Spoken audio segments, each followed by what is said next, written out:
తాను బతికున్న చివరి నిమిషం వరకు బీసీల రాజ్యాధికారం కోసం పోరాడతానని ఎమ్మెల్సీ మల్లన్న అన్నారు.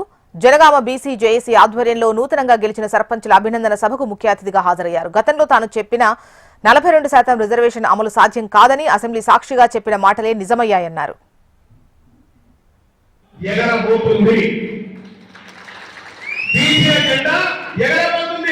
ఒకప్పుడు వాకింగ్ అక్కడ వీరింగ్ అక్కడ కూర్చొని అన్నా బీఫామి అన్నా టికెట్ అనుకోలేదు కదా, ఆ బాధ లేదు.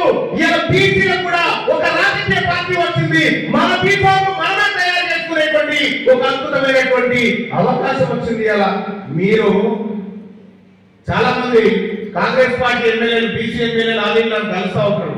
అన్నా నువ్వు కొట్లాడుతున్నావు కాబట్టి మాకు ఇచ్చేస్తుంది అని చెప్తా ఉన్నారు.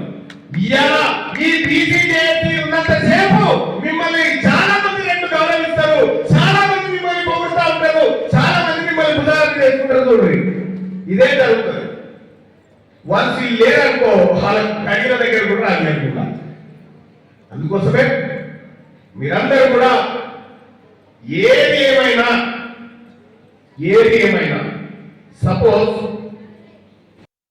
నాకు ఓటు వేయద్దు, మీ ఓటు ఎక్కడ వెళ్ళిపోయింది. మీరు చెప్తారా ఈ మాట? నాకు బీసీల ఓటు ఎక్కడైనా చెప్తారో చూద్దాం. మనం నేను ధైర్యంగా చెప్తా